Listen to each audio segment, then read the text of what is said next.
যারা মুত্তাকি তাদের কোরবানি আল্লাহ কবুল করেন। আপনি আমি কি মুত্তাকি হতে পেরেছি?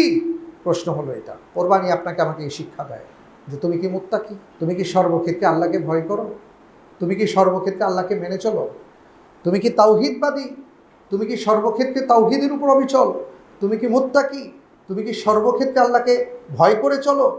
তিনি বলেছেন লা শারীকা লাহু ওয়া বিযালিকা, আমি তার সাথে কাউকে শরীক করি না। তা আমরা কি শিরিক থেকে মুক্ত? এই শিক্ষা আমাদেরকে দেওয়া হচ্ছে। আমরা কোরবানির সময় বলি আল্লাহুম্মা মিনকা, হে আল্লাহ এই যে পশু এটা আপনার পক্ষ থেকে আসলে, কারণ আমার কেনা সামর্থ্য কই। আপনি যদি আমাকে সামর্থ্য না দিতেন আমি কি কিনতে পারতাম? আপনি যদি পশু সৃষ্টি না করতেন এই পশুকে আমি কোরবানি করতে পারতাম? আপনি আমাকে টাকা দিয়েছেন, অর্থ দিয়েছেন, এই সামর্থ্য দিয়েছেন, কেনার বিধায় আমি কিনতে পারছি। আপনি পশু দিয়েছেন, সৃষ্টি করেছেন, বিধায় পশুকে আমি কোরবানি করতে পারছি। এই জন্য আমি বলি আল্লাহুম্মা মিনকা, আল্লাহ এই পশু আপনার পক্ষ থেকে, সুতরাং ওয়ালাক, তাকে কোরবানি আপনার জন্য করছে। কোরবানি কার নামে? জোরে বলেন না কার নামে? আল্লাহ সুবহানাহু ওয়া তাআলার নামে। আমরা বলি অমুকের নামে তমুকের নামে। কোরবানি কার নামে হবে? আল্লাহর নামে হবে। আমাদের পক্ষ থেকে আল্লাহর জন্য কোরবানি হবে। এই কোরবানির পশু, এতে আমাদের কোনো হাত নেই, আমাদের কোনো মাতব্বরি নেই, আমাদের কোনো ক্ষমতা নেই। আল্লাহর পক্ষ থেকে আসছে, আল্লাহর জন্য কোরবানি করছি। আমি শুধু মাধ্যম, আল্লাহ আমাকে তৌফিক দিয়েছেন, তাই আমি বলতে পারছি আল্লাহ এটা আমাদের পক্ষ থেকে আপনার জন্য উৎসর্গ করছি। এবং এই পশু কোরবানির মাধ্যমে এই পশু আমাকে শিক্ষা দেয়, দেখো আমি আমার জীবনকে আল্লাহর জন্য উৎসর্গ করে দিলাম, আমার জীবনটা দিয়ে দিলাম। হে আল্লাহর বান্দা, তুমি তোমার জীবনকে কতটুকু আল্লাহর জন্য উৎসর্গ করেছো। আজকে আমরা যে বিষয়টা নিয়ে কথা বলবো সেটা হলো যে কোরবানির বিধিবিধান। আপনারা জানেন এর আগেও আমরা আলোচনা করেছিলাম যে আল্লাহ তাআলা হজের জন্য কয়েকটা মাসকে নির্ধারণ করে দিয়েছেন, যুলকাদা, যুলহিজ্জা এবং মুহররম। এজন্য কোরআনুল কারীমের মধ্যে বলা হয়েছে আল হাজ্জু আশহুরুম মা'লুমাত, হজের নির্ধারিত মাস আছে। তো পৃথিবীর মানুষ এই জিলকদ মাস চলছে, জিলহজ মাস আসছে, হজের সময় চলে আসছে, পৃথিবীর নানা প্রান্ত থেকে মানুষ আল্লাহ রাব্বুল আলামিনের ঘরকে জিয়ারত করবার জন্য, তাওয়াফ করবার জন্য, হজ সম্পন্ন করবার জন্য পৃথিবীর নানা জায়গা থেকে মানুষজন যাচ্ছেন। তো 800 কোটি মানুষের মধ্যে সবাই তো আর যেতে পারবেন না। বাকিদের জন্য আল্লাহ কি রেখেছেন? তো বাকিদের জন্য আল্লাহ রাব্বুল আলামিন আরেকটা ইবাদত নির্ধারণ করে দিয়েছেন, সেটা হলো কোরবানি। এবং সেই দিন আমাদের একটা আনন্দের দিন আমরা জানি, যেটাকে আমরা ঈদুল আযহা বলি, অর্থাৎ জবেহের মাধ্যমে যে আমরা উৎসব আয়োজন করে থাকি।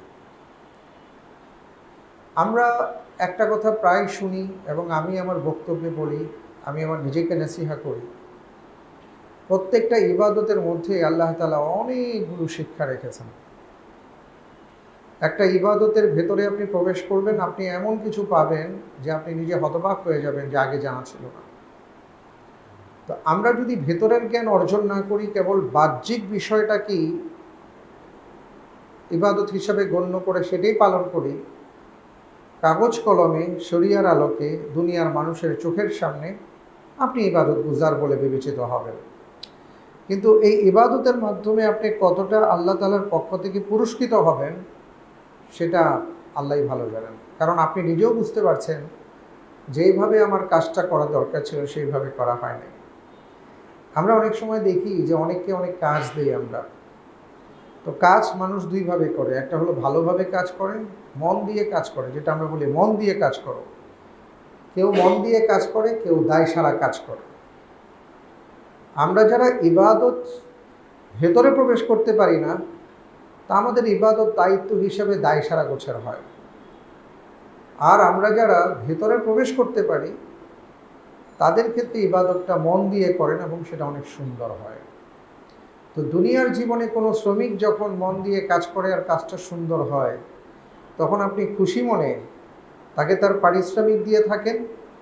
এবং কখনো যদি আপনি আবার এই একই ধরনের কোনো বিষয় আপনার দরকার হয়, তখন সেই শ্রমিককেই আপনি আগে নক করেন।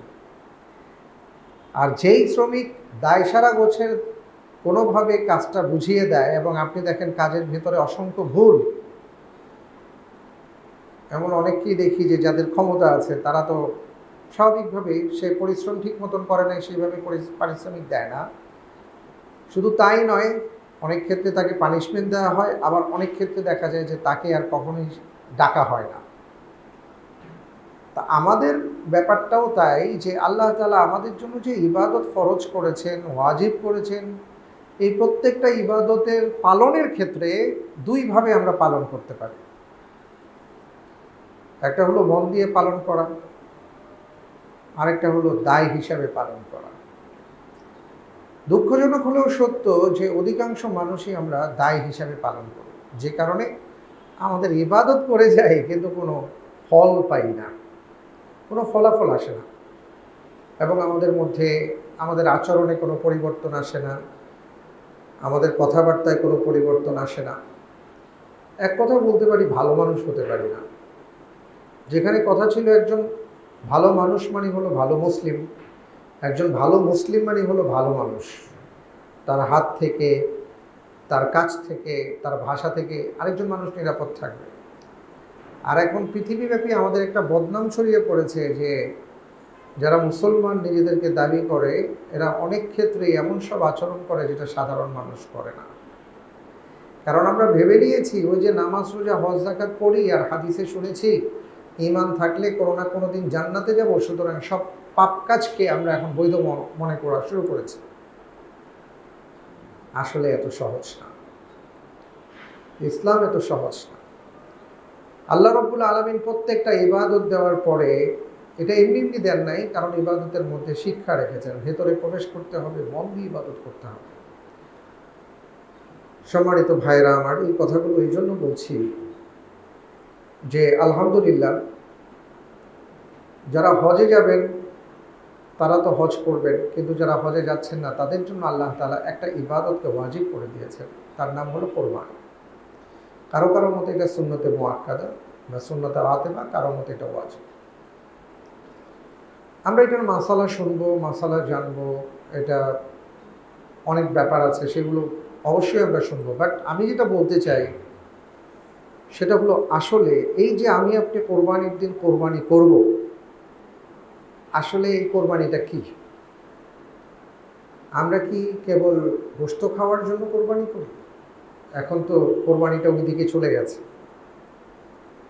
গরুর দাম কত, হ্যাঁ, পাশের বাড়িওয়ালা কত টাকা দিয়ে গরু কিনেছেন, ছাগল কিনেছেন, আমার একটা নিজস্ব দাম আছে, সামনে ইলেকশন আছে, এমন অনেক চিন্তা করে মানুষ অনেক ধরনের কোরবানি করে, পশু করে। আর সবচেয়ে বড় কথা হলো যে এখন আমাদের গরুর দিকে, ছাগলের দিকে তাকানোর পরে প্রথম যে প্রশ্ন, কয় মণ গোশত হবে। আর কি ব্যাপারটা এমন হয়ে গেছে যে কোরবানি মানে হলো গোশতের হিসাব করা। আসলে কি তাই? পৃথিবীতে কোরবানির ইতিহাস কি বলে? আমরা পবিত্র কোরআনুল কারীম এবং রাসূল সাল্লাল্লাহু আলাইহি ওয়াসাল্লামের জীবনী যদি দেখি, যে আমরা তাহলে দেখব যে এখানে আল্লাহ রাব্বুল আলামিন পবিত্র কোরআনের মধ্যে দুটি জায়গায় কোরবানির ইতিহাস তুলে ধরেছেন। আমরা একটা ইতিহাস সবাই কম বেশি জানি, সেটা হলো ইব্রাহিম এবং ইসমাইল আলাইহিসসালাতু ওয়াসসালামের যে ঘটনা, যেই ঘটনার পরিপ্রেক্ষিতে কোরবানির ইতিহাসটা আমাদের সামনে আসছে। কিন্তু আরও একটা ঘটনা আল্লাহ তাআলা তুলে ধরেছেন সূরা মায়েদার ২৭ নম্বর আয়াতে। এটা হল প্রথম কোরবানি। পৃথিবীর ইতিহাসে প্রথম কোরবানি কী ছিল? আল্লাহ রাব্বুল আলামিন ইরশাদ করছেন, ইয ক্বাররাবা কুরবানান ফাতুকুব্বিলা মিন আহাদিহিমা ওয়া লাম ইউতাকাব্বাল মিনাল আখার। আদম আলাইহিসসালাতু ওয়াসসালামের যে সন্তান হাবিল এবং কাবিল, তাদেরকে বলা হয়েছিল তাদের কাজকে পূর্ণতা পেতে, অথবা তারা যে কাজ করতে চায় সেটা আদৌ করবে কি করবে না, এটা নিয়ে আলোচনা আছে।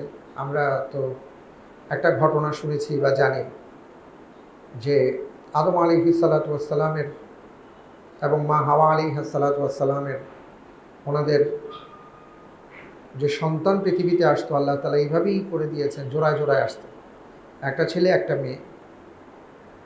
তো আগে যেই ছেলে আর মেয়ে, পরে যেই ছেলে মেয়ে, তো এর মধ্য থেকে আগের মেয়ে পরের ছেলে, আগের ছেলে পরের মেয়ে, এইভাবে বিবাহ বন্ধনের একদম সূচনাতে নিয়ম বিধিবদ্ধ এইভাবে নিয়মটা ছিল। আর কেউ বলেছেন যে আসলে ব্যাপারটা এমন ছিল না, ব্যাপারটা ছিল যে তারা কোনো একটা কাজ করবে, কার কাজটা আল্লাহ কবুল করেছেন আর করেননি এটা নিয়ে তাদের দুই ভাইয়ের মধ্যে কথোপকথন হয়েছে যে তারা কোরবানি করবে। তো যাই হোক, এটা আমাদের মূল না, মূল ব্যাপার হলো কোরবানিটা। তো দুই ভাই তারা তাদের কোরবানির বিষয়বস্তু, একজন হলো জন্তু আর আরেকজন তার যে খেত খাবারের জিনিসপত্র, এগুলো তারা পাহাড়ের চূড়ায় রাখলো। সেই সময়ে কোরবানির নিয়ম ছিল, যার কোরবানি আল্লাহ কবুল করতেন, আকাশ থেকে আগুনের গোলা এসে সেটাকে ঝলসে দিত। তা আল্লাহ রাব্বুল আলামিন বলছেন, ইদ কররাবা কোরবানান, তারা তাদের কোরবানির জিনিস রাখলো কোরবানির উদ্দেশ্যে। ফাতাকুব্বিলা মিন আহাদিহিমা, আল্লাহ তাআলা দুইজনের একজনের কোরবানিকে কবুল করলেন। ওয়ালাম ইউতাকাব্বাল মিনাল আখার, আরেকজনের কোরবানিকে আল্লাহ তাআলা কবুল করলেন না। তো এই আয়াতের মাধ্যমে এরপরের ইতিহাস আমরা কম বেশি জানি। এক ভাই আরেক ভাইকে হত্যা করেছিল, কোরআনে কারীমের মধ্যে আসছে। এটা আমাদের আলোচ্য বিষয় না, আলোচ্য বিষয় হলো কোরবানি। তো এইটা হলো পৃথিবীর ইতিহাসে আমরা বলতে পারি প্রথম কোরবানি ছিল। কোরবানি মানে হলো ত্যাগ করা, কোরবানি মানে হলো উৎসর্গ করা, কোরবানি মানে হলো যে আল্লাহর ভালোবাসায়, আল্লাহ তাআলার সান্নিধ্য অর্জনের জন্য কোনো কিছুকে, কোনো কিছুর মায়াকে ত্যাগ করা।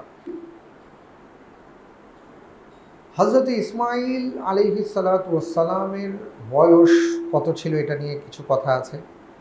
আল্লাহ সুবহানাহু ওয়া তাআলা বলেছেন, ফালাম্মা বালাগা মাআহু সায়া, যখন তার বয়সটা এমন জায়গায় আসলো যে তিনি চেষ্টা করেন, চেষ্টা মানে হলো ছুটাছুটি করতে পারছেন, কথা বলতে পারছেন, মায়ের সাথে কিছু কাজ করতে পারছেন, মাকে কিছু সহযোগিতা করতে পারছেন। এটা থেকে ইসলামিক স্কলারগণ বলে থাকেন যে ধারণা করা যেতে পারে যে বয়সটা হলো 10-এর মধ্যে। ফালাম্মা বালাগা মাআহু সায়া, ইব্রাহিম আলাইহিস সালাতু ওয়াস সালামকে আল্লাহ তাআলা বললেন কিভাবে? স্বপ্নের মাধ্যমে। কারণ নবী রাসূলগণের স্বপ্নটাও ওহী ছিল, তারা জানতেন। তিনি স্বপ্ন দেখেছেন যে তিনি ইসমাঈল আলাইহিস সালাতু ওয়াস সালামকে চাকু দিয়ে জবাই করছেন।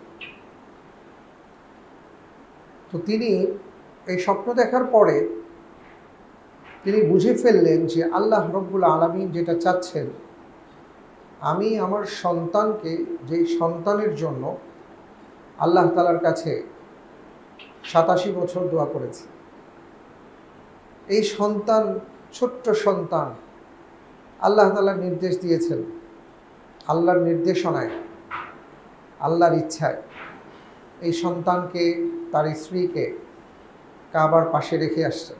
তখনও কাবাঘর পুনর্নির্মিত হয়নি। এখন আবার ওনাকে স্বপ্নে দেখানো হলো যে উনি ওনার সন্তানকে আল্লাহর জন্য কোরবানি করছেন। উনি স্বপ্ন দেখে বুঝতে পারলেন যে আল্লাহ তাআলা চাচ্ছেন যে তিনি নিজ হাতে তার সন্তানকে আল্লাহর জন্য উৎসর্গ করেন। আল্লাহ সুবহানাহু ওয়া তাআলার কোন পর্যায়ের আর কি গোলামিত্বের পর্যায়টা কত উঁচু হলে একজন বাবা এই কাজ করতে পারেন যে তিনি তার সন্তানকে আল্লাহর জন্য উৎসর্গ করবেন। আমরাও বাবা, এখানে আপনারা যারা আছেন অধিকাংশই বাবা। সন্তানের প্রতি দরদ, মায়া, ভালোবাসা, এটা বলার ব্যাখ্যা রাখে না।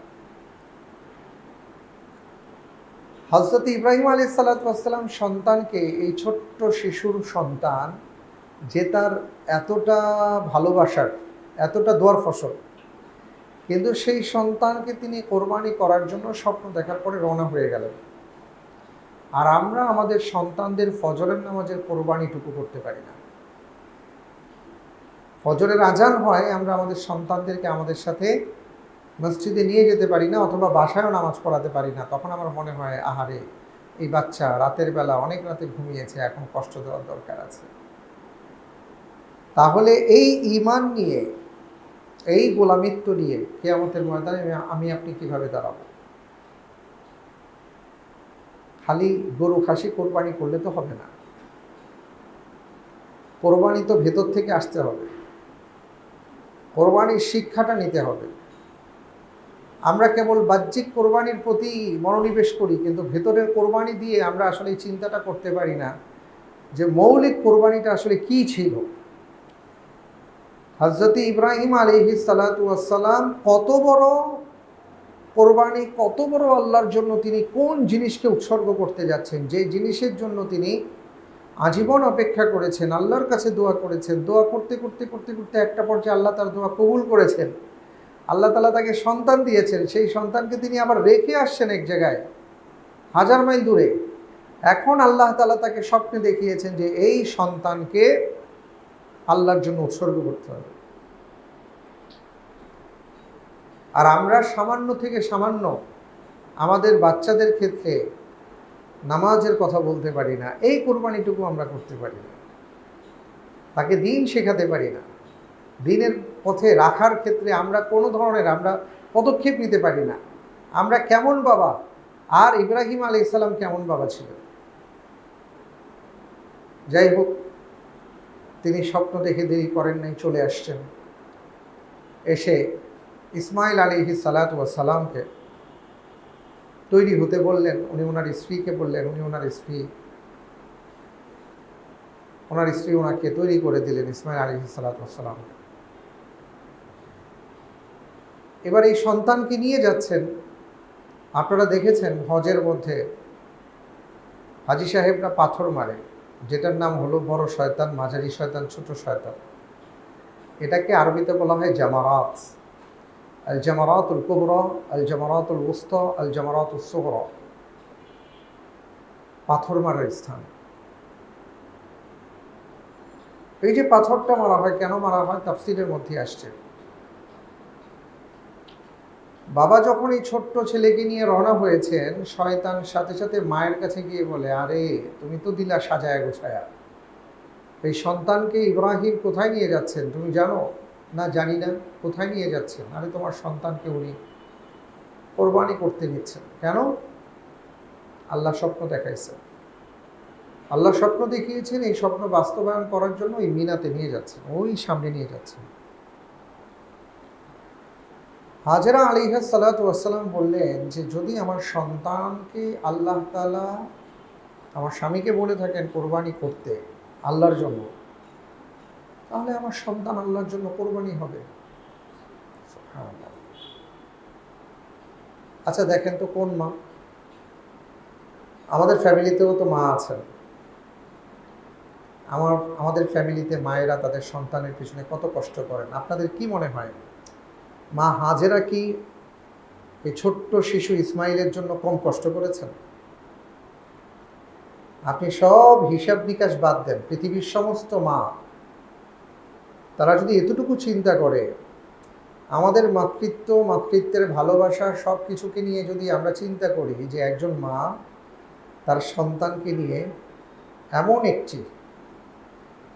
এমন একটি জায়গায়, এমন একটি উপত্যকায় অবস্থান করেছিলেন যেখানে মানুষের চিহ্ন তো দূরের কথা, একটা গাছপাতা, লতা পাতা, সবুজ ঘাস পর্যন্ত ছিল না।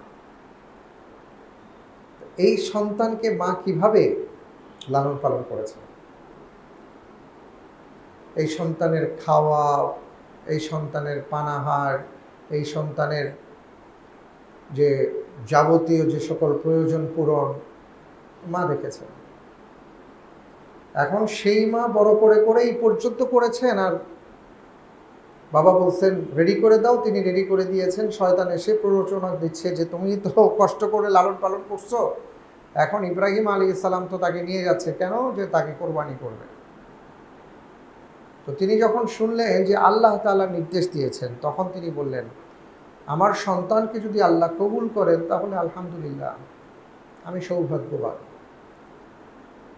আমি সৌভাগ্যবতী যে আমার সন্তানকে আল্লাহ কবুল করেছেন। তাহলে তুমি কে? তুমি তো শয়তান ছাড়া কেউ না, আমাকে প্ররোচিত করছো।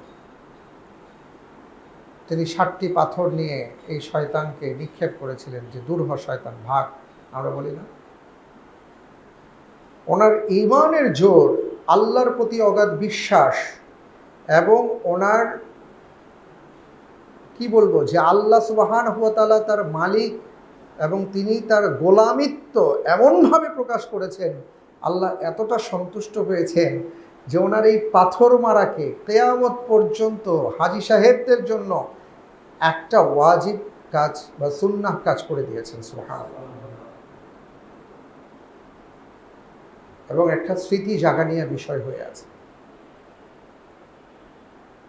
কেমন মা ছিলেন, ইব্রাহিম আলাইহিস সালাম কেমন পরিবার গঠন করেছিলেন, কেমন ছিল তাদের ঈমান, এই ঈমানের পরিচয়গুলো এখান থেকে পাই। ভাই আমি আপনি কোরবানি করব, কিন্তু কোরবানির ক্ষেত্রে আমাদের এই চিন্তাটা আসে কিনা? আমাদের চিন্তাটা আসে শ্বশুর বাড়িতে গোশত পাঠাও, মেয়ের বাড়িতে রান পাঠাইতে হবে, নাহলে জামাই খুব কষ্ট পায়, এটা নিয়ে অনেকের বিয়ে ভেঙে যায়।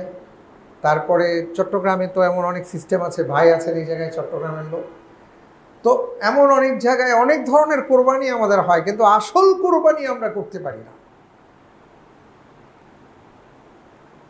কোরবানির ইতিহাসকে যদি আপনি পেছনে রাখেন যে কোরবানির ইতিহাসটা আসলে কেমন ছিল, এরপরে আপনি চিন্তা করেন যে আপনার কোরবানিটা কেমন হচ্ছে, আপনি আসলে কোন কোরবানি করতে যাচ্ছেন, আপনার এই কোরবানি কি আল্লাহ তাআলা চাচ্ছেন, নাকি এই কোরবানির ভেতরে কিছু আছে যেটা আপনার ভেতর থেকে বের হয়ে আসুক এটা আল্লাহ চাচ্ছেন।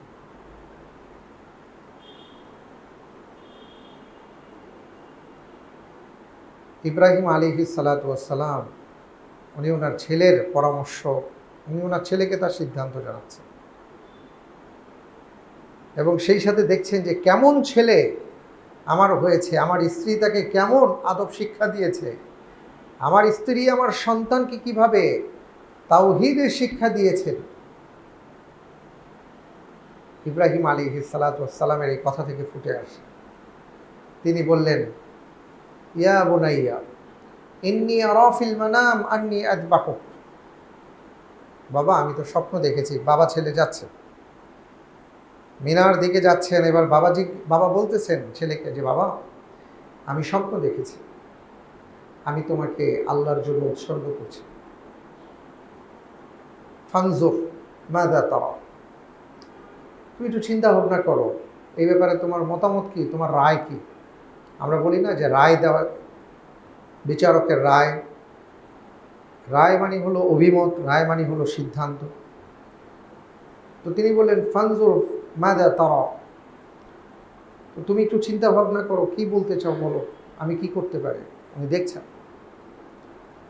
এই ছেলে জবাব দেয়, ইয়া আবাতি, আমার বাবা, ইফআল মা তু'মার, আপনাকে যে নির্দেশ দেওয়া হয়েছে আল্লাহর পক্ষ থেকে আপনি এটা করে ফেলেন।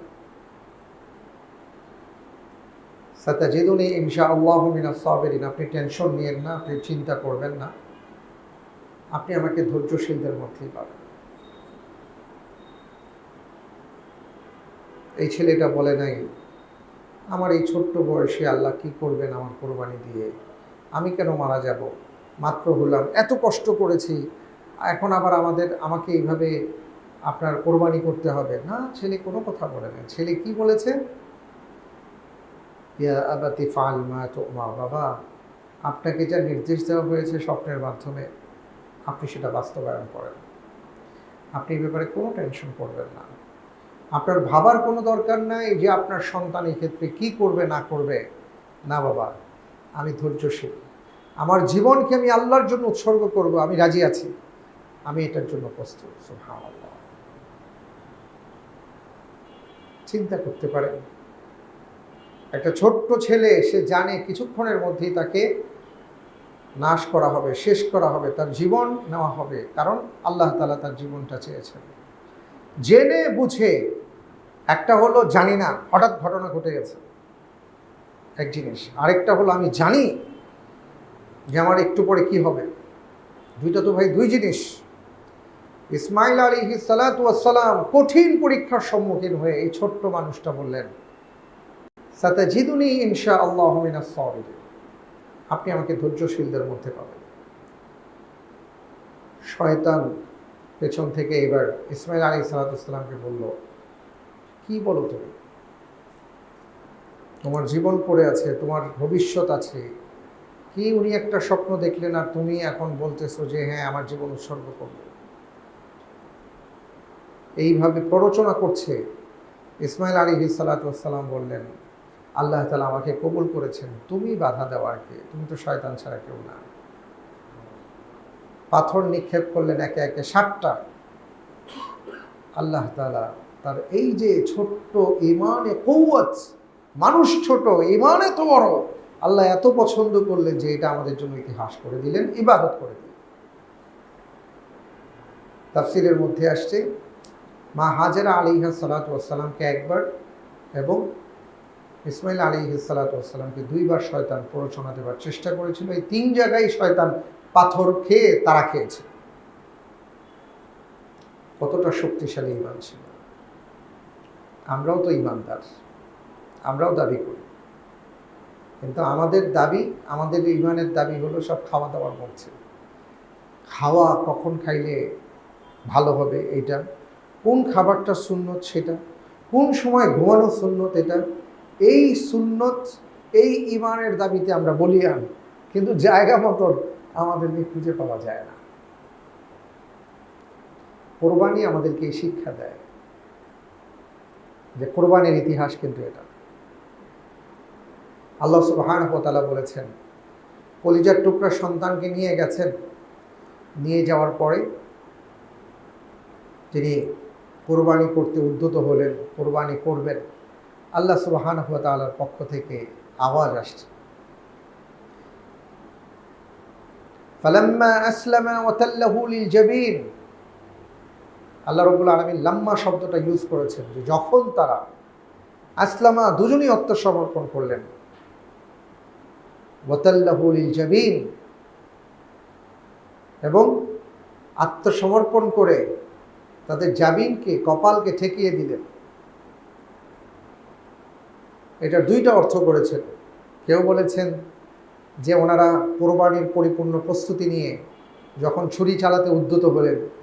আরেক দল বলেছেন তারা যখন পরিপূর্ণ প্রস্তুত যে ইনশাল্লাহ এখন কোরবানি হবে, সব ওকে।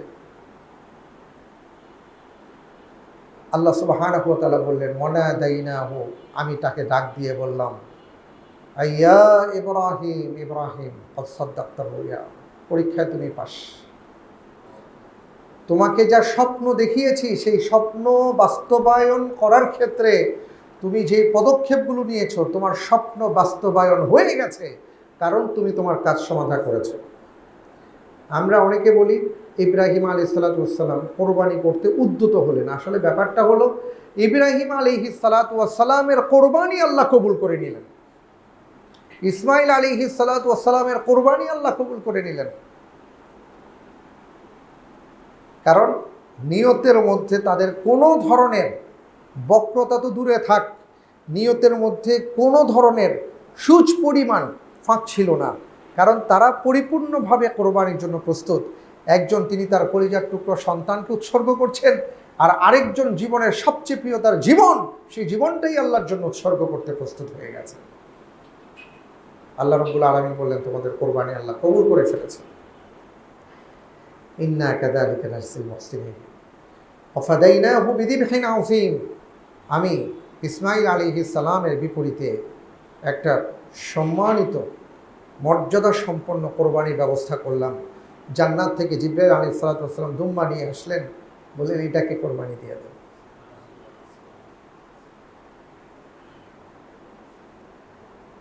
ওয়া ফাদাইনাহু বিযিবহিন আযীম। আল্লাহ রাব্বুল আলামিন নিজে বলেছেন, ইন্না হাযা লাহুয়াল বালাউল মুবিন, এটা তাদের জন্য একটা কঠিন পরীক্ষা ছিল। পৃথিবীতে এই পরীক্ষাকে অর্জন দিতে পারে।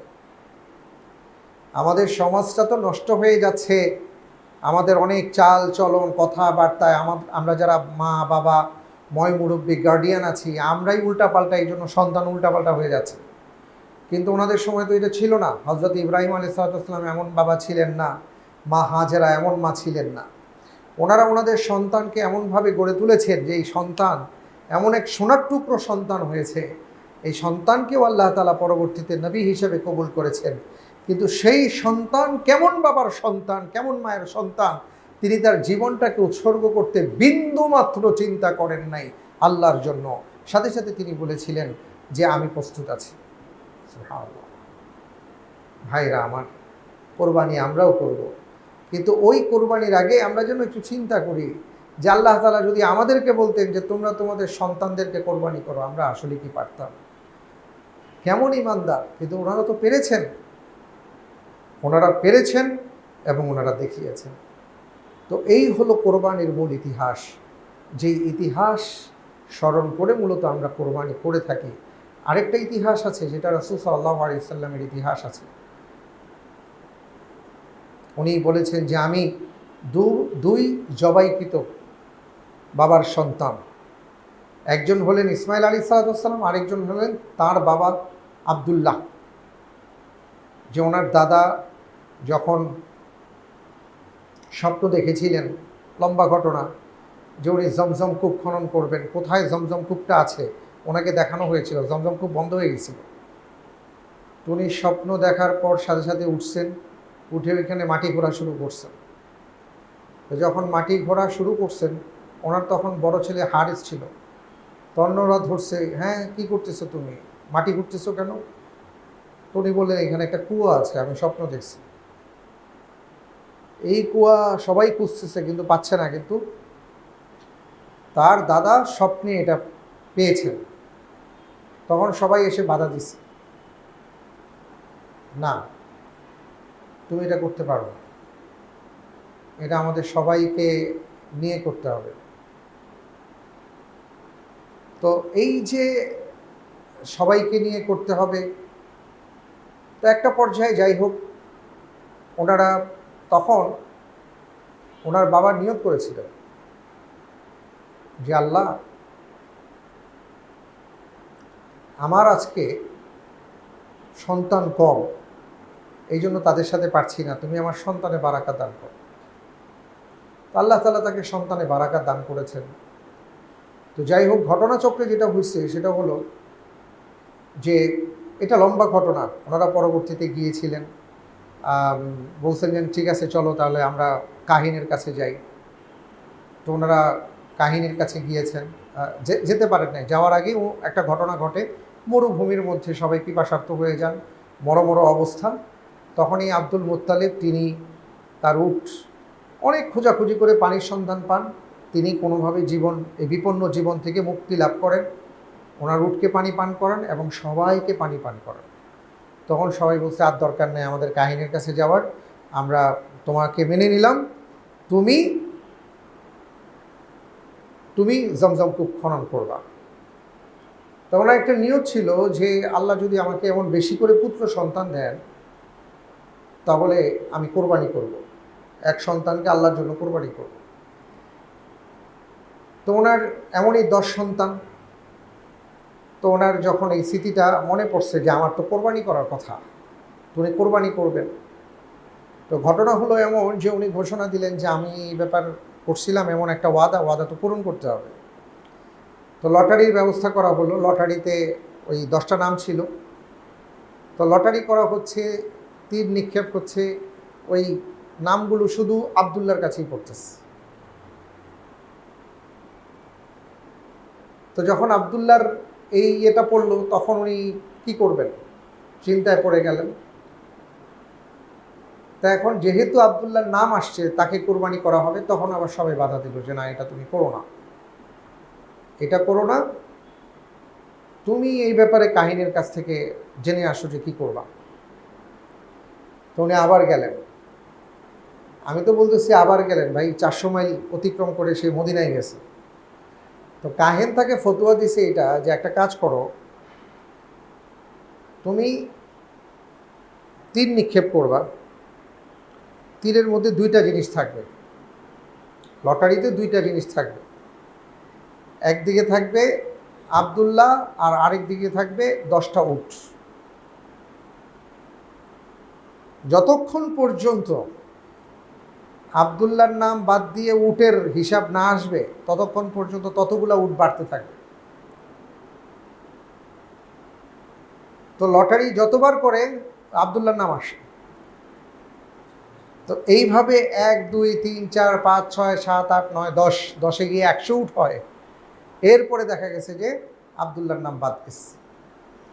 উনি তখন এই এক জীবনের বিপরীতে 100টি উট কোরবানি করেছিলেন। তো এই কারণে রাসূল সাল্লাল্লাহু আলাইহি ওয়াসাল্লাম বলেছেন, আনা ইবনুয যাবিহাইন, আমি 2 জন জবাইকৃত পিতার সন্তান, ইসমাইল এবং আবদুল্লাহ। তো মূল বিষয়টা হলো যে এই যে কোরবানির ইতিহাসটা আমরা জানলাম। তো এখন আলহামদুলিল্লাহ আপনারা যারা কোরবানি করবেন, আল্লাহ রব্বুল আলামিন কোরবানির ব্যাপারে আমাদেরকে নির্দেশনা দিয়েছেন এইভাবে, ফাসল্লি লিরাব্বিকা ওয়ানহার। এটা রাসূল সাল্লাল্লাহু আলাইহি ওয়াসাল্লামের উপর আয়াত নাজিল হয়েছে। এই আয়াতেরও শানি নজুল আছে সূরা কাউসার, যে আল্লাহ তাআলা ওনার কাছ থেকে কি কি কোরবানি নিয়েছেন। এই আয়াত একটা ইঙ্গিত করে।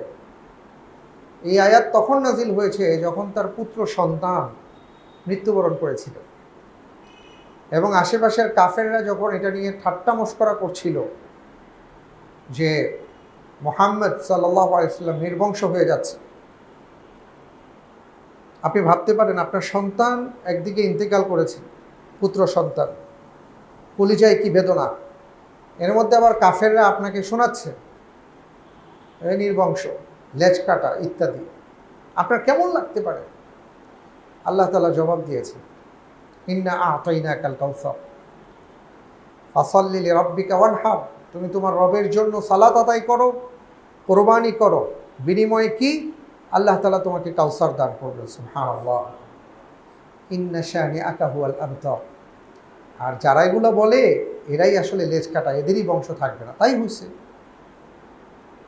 তো এই আয়াতের মাধ্যমে আল্লাহ তাআলা আমাদেরকে জানিয়ে দিয়েছেন যে আমাদের নবী সাল্লাল্লাহু আলাইহি ওয়াসাল্লাম জীবনে অনেক বড় বড় কোরবানি করেছেন। আমরা শুধু কোরবানি বলতে গরু জবাই, খাসি জবাই এগুলো মনে করি, কিন্তু অনেক বড় কোরবানি আছে, যে কোরবানি, এই কোরবানি থেকে আমাদের শিক্ষা নেওয়ার কথা ছিল, কিন্তু আমরা অনেক সময় নিতে পারি না। সম্মানিত ভাইয়েরা আমার, তো যাই হোক, সেই কোরবানিকে যেন আমরা উজ্জীবিত করে রাখতে পারি, এই জন্য আমাদের একটা প্রতীকী কোরবানির ব্যবস্থা করা হয়েছে। এবং এই কোরবানি আমরা জানি যে জিলহজ মাসের 10 তারিখে হয়ে থাকে। ওদিকে হাজি সাহেবরা জিলহজ মাসের 10 তারিখে তারা হাদি কোরবানি করেন, এটাকে হাদি বলা হয়, আর আমরা কোরবানি করে থাকি। তো কোরবানির গুরুত্ব সম্পর্কে যদি বলি, রাসূল সাল্লাল্লাহু আলাইহি ওয়াসাল্লাম বলেছেন, মান ওয়াজাদা সাআতান আই ইউদাহহিয়া ওয়া লাম ইউদাহহা ফালা ইয়াকরাবান্না মুসাল্লানা। আল্লাহ রাসূল সাল্লাল্লাহু আলাইহি ওয়াসাল্লাম বললেন যে কোরবানি করার জন্য সময় পেল, সামর্থ্য পেল, কিন্তু সে যদি কোরবানি না করে তাহলে সে যেন আমাদের ঈদগাহে না আসে। এর মানে হলো, যাদের আল্লাহ তাআলা সামর্থ্য দিয়েছেন তার উচিত কোরবানি করা। তো এই হাদিস থেকে কেউ কেউ বলেছেন কোরবানিটা ওয়াজিব, কিন্তু আমরা এটাও দেখি যে রাসূল সাল্লাল্লাহু আলাইহি ওয়াসাল্লাম কখনো কখনো কোরবানি দেন নাই।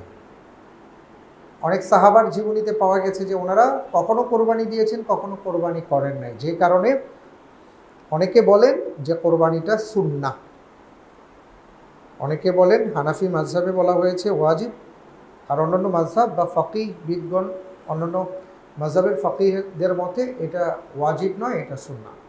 কিন্তু মূল ব্যাপারটা হলো যে আপনার কোরবানি করলে যে উত্তম, আপনি যে রিওয়ার্ড পাবেন, এতে কোনো সন্দেহ নেই।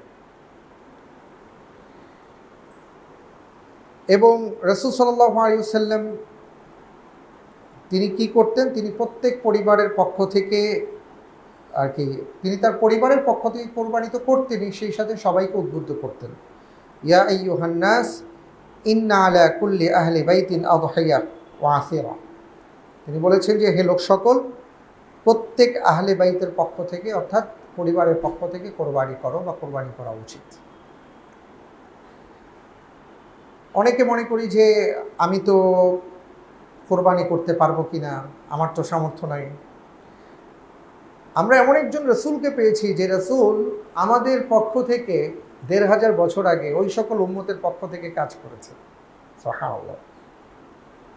যে উম্মতেরা কোরবানি করতে পারে না, যে উম্মতেরা কোরবানি করার সামর্থ্য রাখে না, ব্যাপারটা এমন হয়েছে যে রাসূল সাল্লাল্লাহু আলাইহি সাল্লাম যেন ১৫০০ বছর আগে তাদের পক্ষ থেকে কোরবানি করেছেন। এটা এই জন্য বলছি, তিনি তার কোরবানির ক্ষেত্রে এক একটা পশু যখন কোরবানি করতেন তিনি দোয়া করতেন। তো সেই দোয়ার মধ্যে এটাও থাকতো, আল্লাহুম্মা তাকাব্বাল মিন উম্মতি মান লাম ইয়াস্তাতি আন ইউদাহিয়া। হে আল্লাহ, আপনি আমার কোরবানি কবুল করুন ওই সকল উম্মতের পক্ষ থেকে যারা কোরবানি করার সামর্থ্য রাখে না। সুবহানাল্লাহ। তো যারা আমরা কোরবানি করব, আমাদের কয়েকটা বিষয় মাথায় রাখা দরকার। সেটা হলো, প্রথমে নিয়তটাকে শুদ্ধ করতে হবে। সেই নিয়তটা হবে যে একমাত্র আল্লাহ তাআলার সন্তুষ্টির জন্য আমরা কোরবানি করব। কার জন্য? আল্লাহ সুবহানাহু ওয়া তাআলার সন্তুষ্টির জন্য আমরা কোরবানি করব। এই কোরবানির মাঝখানে মানুষ কি বলবে, ছেলের শ্বশুর কি বলবে, মেয়ের শ্বশুর কি বলবে, ওই পক্ষ কি বলবে, আমি একজন সামাজিক মানুষ, আমি কোরবানি না করলে কেমন দেখা যায়, এই যে নানা ধরনের আমাদের সমাজে অসংখ্য বিষয়ে মাঝখানে এসে দাঁড়িয়েছে যে আমি কোরবানি করব কি করব না, এই যে ব্যাপারগুলো, যে কোরবানি না করলে কি হবে ইত্যাদি ইত্যাদি, এগুলো সব বাদ দিয়ে একমাত্র আল্লাহ তাআলার সন্তুষ্টির জন্য আমাদেরকে কোরবানি করতে হবে। শুধুমাত্র আল্লাহ সুবহানাহু ওয়া তাআলার রেজামন্দির জন্য আমাদের কোরবানি করতে হবে, নিয়ত পরিশুদ্ধ করা। 2 নম্বরে যেটা বলবো সেটা হলো, আমাদের রিজিকটা যেন হালাল হয় সেদিকে খেয়াল রাখা। হারাম রিজিক, নানাভাবে অনৈতিক অর্জন, অনৈতিক উপার্জন থেকে আমরা কোরবানি করব, আমরা দান সাদাকা করব, এগুলো আল্লাহর কাছে গৃহীত হয় না। ইভেন আমরা হারাম খেয়ে যদি ইবাদত বন্দিগি করি সেটাও আল্লাহর কাছে গৃহীত হয় না। কারণ হাদিসের মধ্যে আসছে, এক বেদুইন সম্পর্কে আল্লাহ রাসূল সাল্লাল্লাহু আলাইহি সাল্লাম বলেছেন যে যার উপার্জন হারাম, যে উপার্জনের মাধ্যমে তার গোশত রক্ত হাড্ডি হারাম, যার পোশাক হারাম, আল্লাহ তাআলা তার ইবাদত কিভাবে কবুল করবেন? ফাআন্না ইউস্তাজাবু দাওয়াতাহু, আল্লাহ তাআলা কিভাবে তার দোয়াকে কবুল করবেন? এই জন্য সম্মানিত ভাই এবং যারা মিডিয়ায় আমাদের এই কথাগুলো শুনছেন বা দেখছেন, আমি অত্যন্ত গুরুত্বের সাথে এই কথাটা বলবো যে আমাদের রিজিকটাকে হালাল করতে হবে সর্বাবস্থায়।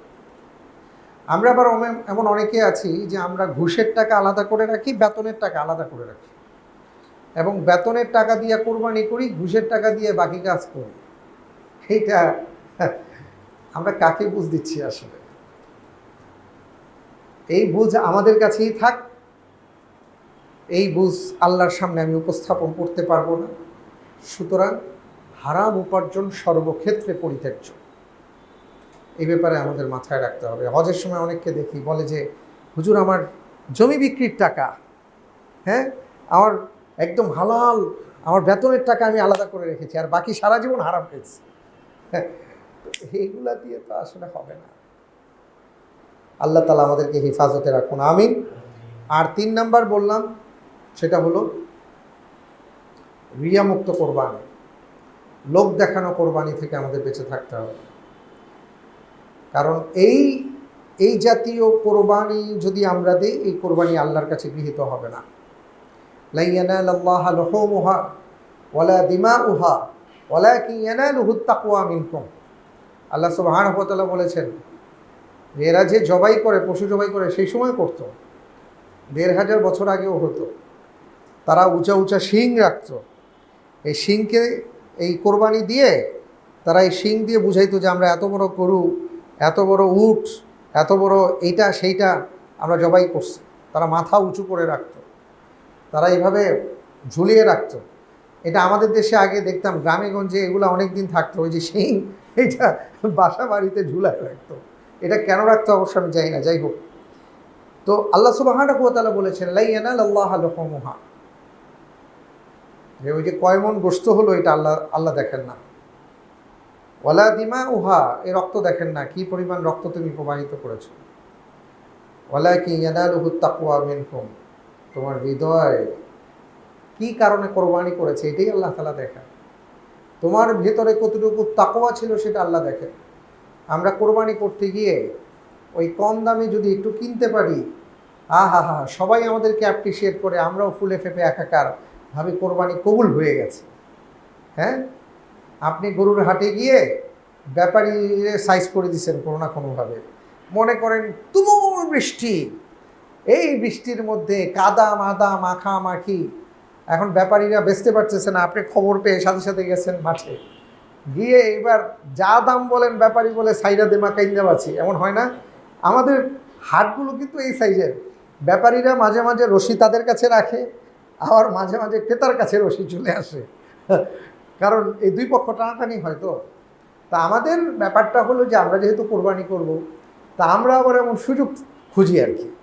তেমন বৃষ্টি বাদল হলে ওদের অবস্থা খারাপ, তখন আমরা করে কি তাড়াতাড়ি হাটে চলে যাই, গিয়ে মনে করেন একটা সুন্দর একটা গরু আপনি তুলনামূলক কম দামে পেয়েছেন। তো প্রথম তো আপনি বের হওয়ার সময় আপনি খুব আর কি তগমগ অবস্থা আপনার, সবাই বলে ভাই দাম কত, আপনি খুব আর কি দীপ্তর সাথে আপনি বলছেন এইটা, সবাই বলে ভাই জিতছেন, হ্যাঁ ভাই জিতছি। এই যে জিতছেন ভিতরটা ঢুকে তার মনে হয় তার কোরবানি হয়ে গেছে। আবার কেউ যদি কোরবানির পশু একটু দাম দিয়ে কিনে, তখন দৌড়ো দাম বেশি হয়ে গেছে, আপনার মনে ঠকে গেছেন, এই যে গোশতের দাম তো প্রায় 1200-1500 টাকা পড়ে গেছে। আমাদের চিন্তাটা চলে যায় গোশতের কাছে। গরু কিনতে গিয়ে, খাসি কিনতে গিয়ে, উট কিনতে গিয়ে পেছনে 2-4টা ঠাস ঠাস করে থাপ্পড় থুপ্পড় মাইরা দেখে গোশত কেমন আছে, তারপরে হলো এটাকে মাপঝোঁক করে হিসাব ক্যালকুলেশন করে তারপরে ইয়ে করি। ভাই আমরা আসলে গোশত খাওয়ার জন্য কোরবানি করছি না, গোশতটা আল্লাহর পক্ষ থেকে হাদিয়া দিচ্ছে আপনাকে। আল্লাহ রব্বুল আলামিন যদি ওই যে ইতিহাস বললাম যে কোরবানি হলো আকাশ থেকে আগুন এসে ঝলসে দেয়, যদি আমাদের কোরবানিগুলো এমন হতো যে আপনি কিনেছেন এবং আকাশ থেকে আগুন এসে আপনার পশুটাকে ঝলসে দিয়েছে, অথবা যদি বিধানটা এমন হতো যে কোরবানি করবে সে কোনো গোশত খেতে পারবে না, তাইলে কি হতো? এটা তো হয় নাই। আল্লাহ রব্বুল আলমিনের পক্ষ থেকে রাসূল সাল্লাল্লাহু আলাইহি সাল্লাম বলছেন এটা আমাদের জন্য হাদিয়া স্বরূপ। তা হাদিয়াটাকে ওই হাদিয়ার পর্যায়ে যেন আমরা রাখি, এইটাকে যেন আমরা আমাদের ব্যবসায়িক চিন্তাধারায় না নিয়ে যাই। সব জায়গায় ব্যবসা করতে করতে এখানে অবশ্য এখন গরুর দাম গোশতের সাথে মিলানোর চেষ্টা করতেছি। আপনি চিন্তা করবেন এটা যে আমি একটা হৃষ্টপুষ্ট ভালো একটা পশু ক্রয় করব, এই পশুটা আমি আল্লাহর জন্য কোরবানি করব, আল্লাহ রব্বুল আলমিনের জন্য একটা জিনিস আমি কোরবানি করব, সেটা যেন সর্বোৎকৃষ্ট হয়, সুন্দর হয়, ভালো হয়, দেখতে সুন্দর হয়। জীর্ণ শীর্ণ কোনোভাবে আইনা সাইজ করে দিলেন ব্যাস হয়ে গেল। আসলে কোরবানি ওই যে ওয়ালাকি ইয়ানালুহু তাকওয়া মিনকুম, আপনার মন যেই ধরনের কোরবানির কথা বলে আল্লাহর কাছে সেই ধরনের কোরবানি উঠবে। আপনার যদি কোরবানির তাকওয়ার পর্যায়টা সর্বোচ্চ পর্যায়ে হয় তাইলে 1 নম্বর পাবেন, আর যদি নিম্ন পর্যায়ের হয় তাহলে 33 পাবেন, আর যদি আরও নিচে হয় তাহলে তার বলার অপেক্ষা রাখে না। এই জন্য বলবো যে রিয়ামুক্ত কোরবানি করতে হবে, লোক দেখানো কোরবানি করা যাবে না, কাউকে দেখানোর জন্য না, আল্লাহর সন্তুষ্টির জন্য করতে হবে।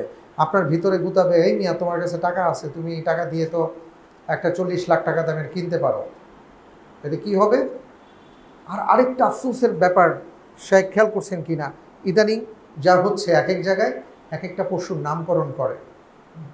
হ্যাঁ, এমন নাম যে নামগুলোর সাথে শিরিক যুক্ত, এমন নাম যে নামগুলোর সাথে গুনাহ যুক্ত। আপনারা খেয়াল করছেন কিনা,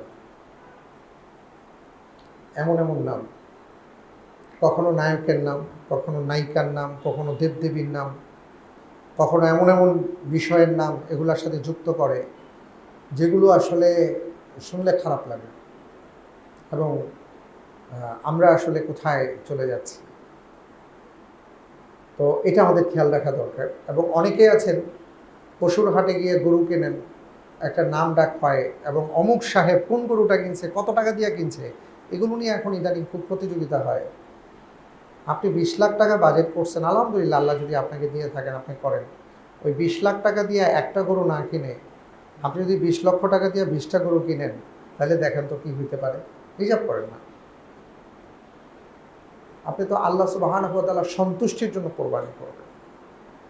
তো এই জন্য এটা আমরা মাথায় রাখবো, কোরবানির ক্ষেত্রে অবশ্যই আমরা আল্লাহ রব্বুল আলমিনকে সন্তুষ্ট করবার জন্য কোরবানি করব। এই বিষয়গুলো আমরা মাথায় রাখবো ইনশাআল্লাহ তাআলা। আল্লাহ সুবহানাহু ওয়া তাআলা আমাদেরকে তৌফিক দান করুন, আমিন। এবং কোরবানির ক্ষেত্রে আরও কয়েকটা ব্যাপার আছে যেটা না বললেই নয়, সেটা হলো যে কোরবানির কিছু শিক্ষা আছে, মাসলা মাসাইলগুলো আমরা আরেকদিন হয়তো বলবো, আশা করি আগামী সপ্তাহে আলোচনা হবে, আজকে সেই সময় নেই। সেটা হলো যে কোরবানির ইতিহাসের সাথে তো ইব্রাহিম আলাইহিস সালাতু ওয়াস সালামের জীবন জড়িত। তো আমরা দেখি যে সেখানে কোরবানির আয়াতগুলো যদি আপনি খেয়াল করেন তাহলে দেখবেন যে ইব্রাহিম আলাইহিস সালাতু ওয়াস সালামের একটা দোয়া ছিল, ইন্নী ওয়াজ্জাহতু ওয়াজহিয়া লিল্লাযী ফাতারাস সামাওয়াতি ওয়াল আরদা হানিফা ওয়া মা আনা মিনাল মুশরিকিন। এরপরে তিনি বলেছেন, ইন্না সালাতি ওয়া নুসুকি ওয়া মাহইয়ায়া ওয়া মামাতি লিল্লাহি রাব্বিল আলামিন। এটা ওনার দোয়া, লা শারীকা লাহু ওয়া বিযালিকা উমিরতু ওয়া আনা মিনাল মুসলিমিন। আপনি দেখবেন যে আমাদের দেশে কোরবানির আগে হুজুরের জন্য আমরা অপেক্ষা করি, আলেম ওলামাদের জন্য অপেক্ষা করি, মাদ্রাসার ছাত্রদের জন্য অপেক্ষা করি। কেন? আমরা মনে করি যে আমরা তো কোরবানির দোয়া টোয়া পারি না, তো উনি এসে দোয়া পড়ে কোরবানিটা করবেন। এবং আপনারা খেয়াল করে দেখছেন কি না যে ওই কোরবানি করতে গিয়ে আমরা গরু শুইয়ে রেখে হুজুরকে দিয়ে, হুজুর আগে দোয়া পড়েন, নাম ধাম পড়ে তারপরে কোরবানি করেন। আপনি কি খেয়াল করেছেন, আপনি কি কোনোদিন আপনার মনে প্রশ্ন আসছে যে হুজুর যে দোয়াটা পড়তেছে আসলে কি পড়তেছে, হুজুর কি দোয়াটা পড়তেছে, এটা কি আপনি খেয়াল করেছেন? এটা তো দরকার ছিল। ওই দোয়াটার মধ্যেই আসল জিনিসটা নিহিত ছিল। তিনি বলছেন, ইন্নী ওয়াজ্জাহতু ওয়াজহিয়া লিল্লাযী, আমি আমার পুরো অবয়ব, আমার চিন্তা, আমার চেতনা, আমার স্বপ্ন, আমার লালন, আমার সব কিছু আমি সেই মুখ করলাম, সেদিকে ধাবিত করলাম, সব কিছু ঘুরায় ফেলছি। আমি আমার জীবনের সমস্ত মোড় বন্ধ করে দিয়ে এক জায়গায় এখন যাব। কোথায়? লিল্লাযী ফাতারাস সামাওয়াতি ওয়াল আরদা হানিফা, যিনি আকাশ এবং জমিনকে সৃষ্টি করেছেন। ওয়া মা আনা মিনাল মুশরিকিন, আর আমি শিরিককারী নই, আমি মুশরিকদের অন্তর্ভুক্ত নই। ইন্না সালাতি, নিশ্চয়ই আমার নামাজ, ওয়া নুসুকি, আমার কোরবানি, ওয়া মাহইয়ায়া, আমার জীবন, ওয়া মামাতি, আমার মৃত্যু, লিল্লাহি রাব্বিল আলামিন, সেই মহান রবের জন্য যিনি জগৎসমূহকে সৃষ্টি করেছেন। সুবহানাল্লাহ। তার মানে কি হলো? এটাই হলো যে আপনার জীবনের সমস্ত চিন্তা, চেতনা, স্বপ্ন, লালন পালন, আপনার গবেষণা, আপনার মনন, আপনার মতবাদ, যা কিছু আছে সব কিছুর ক্ষেত্রে একমাত্র আল্লাহমুখী করতে হবে। এবং আপনার এই বিশ্বাস নিয়ে আসতে হবে, আপনার জীবনের মালিক তিনি, আপনার মৃত্যুর মালিক তিনি, আপনার কোরবানির মালিক তিনি, আপনার নামাজ, আপনার ইবাদতের মালিকও তিনি। আপনার জীবনের কোনো ইবাদত কারোর জন্য হবে না একমাত্র আল্লাহ রব্বুল আলামিন ছাড়া। আর সেই মহান আল্লাহ তাআলা কে? যিনি আকাশ এবং জমিনকে সৃষ্টি করেছেন। অর্থাৎ তাওহীদের পুরো বিষয়টা এখানে উপস্থাপন করা হয়েছে যে আমাদের জীবনের কোনো ক্ষেত্রে আমি আল্লাহ রব্বুল আলামিনকে বাদ দিয়ে, আল্লাহ তাআলা ছাড়া আর কারো কথা কোনো চিন্তা করব না। কোরবানি আপনাকে তাওহীদবাদী হতে শেখায়, কিন্তু এই শিক্ষাটা আমরা নিতে পারি না। আমরা হুজুরের দোয়ার জন্য অপেক্ষা করি, কিন্তু কোন দোয়াটা পড়ে সেটা আমরা চিন্তা করি না। এটা আমাদের ভাবা দরকার। এবং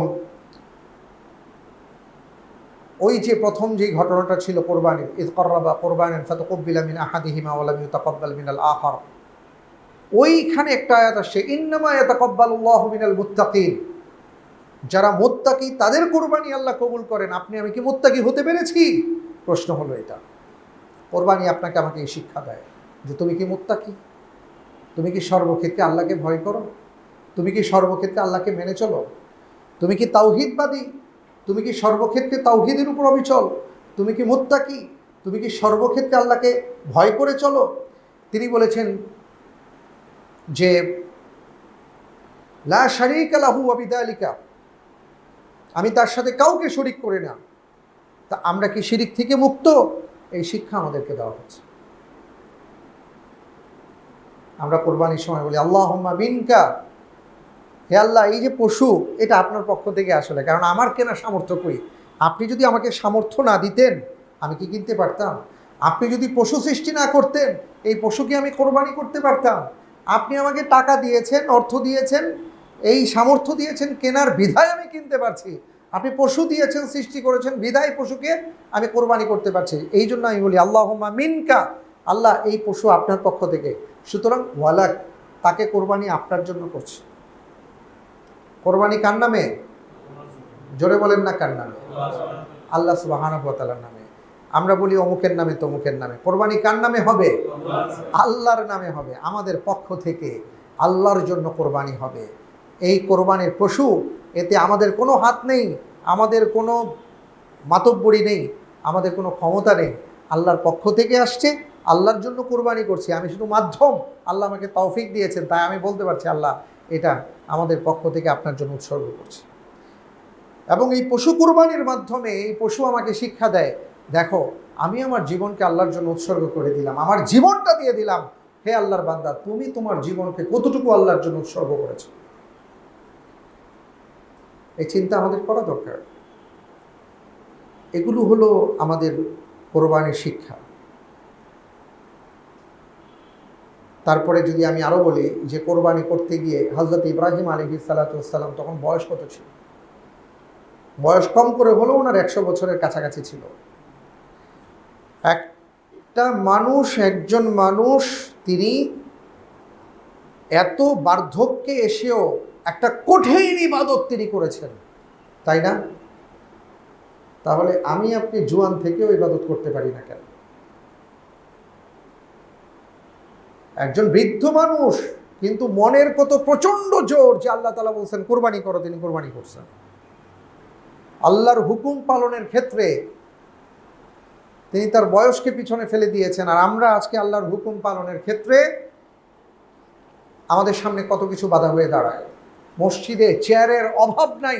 আমার মসজিদে তো মাশাআল্লাহ চেয়ার আর চেয়ার। এখনই আমরা বৃদ্ধ হয়ে গেছি। আল্লাহর ইবাদত পালনের ক্ষেত্রে বয়স নাই, এই শিক্ষাটা আমরা পেয়েছি। এবং আমি যদি আরও চিন্তা করে দেখি যে একটা পশু যার শক্তি আছে, সামর্থ্য আছে, প্রচণ্ড, একটা পশুর মধ্যে কত শক্তি, তাই না? কিন্তু এত শক্তি থাকা সত্ত্বেও একটা পশু তার নিজেকে আল্লাহর জন্য উৎসর্গ করে দিয়েছে। আমরা আমাদের শক্তিগুলোকে কোন কাজে ব্যয় করছি? সম্মানিত ভাইয়েরা, এইভাবে আমরা কোরবানির কথাগুলো যেন চিন্তা করি, এইভাবে যেন আমরা কোরবানি করার ক্ষেত্রে ভাবি। এবং কোরবানির পশুর গোশত নিয়ে আমরা যে মাতামাতি করি, এগুলো যেন বন্ধ করি। আমরা গোশতকে কেন্দ্র করে ফ্রিজ কেনার ধুম পড়ে, এটা না করে বরং কত মানুষকে আমরা বেশি, কারণ একটা হলো কোরবানির সওয়াব পাবো, আপনার অধিকার আছে। আপনার ঘরে ওয়াতআইমুল কানি ওয়াল মুতার বলা হয়েছে, ওয়াতআইমুল বাইসাল ফাকির বলা হয়েছে, যে আপনি নিজে খাবেন, আত্মীয় স্বজনকে দেবেন, তারপরে অসহায়দেরকে দেবেন বলা হয়েছে। আলহামদুলিল্লাহ, এটা আপনার জন্য করলে ভালো। আপনি যত বেশি পারেন মানুষের মাঝে মেহমানদারি করেন। কারণ একটা হলো আল্লাহর বিধান তো আপনি কায়েম করলেনই, কোরবানি করলেন, পাশাপাশি যত বেশি মানুষকে মেহমানদারি করবেন এটার মাধ্যমে আপনি তত বেশি জান্নাতের কাছাকাছি অবস্থান করবেন। পরিশেষে যেটা বলবো, কোরবানির ঈদের দিন কোরবানির পশু নিয়ে আমি অনেককেই দেখেছি যে কোরবানির পশুর গোশত আমরা এত মজা করে খাই, আল্লাহর নাম ভুলে যাই। এটা যেন আমাদের মধ্যে না হয়। অনেকে আড্ডা দিয়ে, উৎসব করে, পার্টি করে, পার্টির মধ্যে অনেক হাবিজাবি রেখে, তারপরে গান বাজনা করে খুব মজা করে গোশত খায়। আল্লাহ রব্বুল আলামিনের পক্ষ থেকে আপনাকে মেহমানদারি করা হচ্ছে, আর আপনি কেমন মেহমান যে আপনি আপনার সম্মানটা বজায় রাখতে পারছেন না। এই বিষয়গুলো আমরা যেন বিবেচনা করি। আল্লাহ তাআলা আমাদের সবাইকে বোঝার তৌফিক দান করুন, আমিন।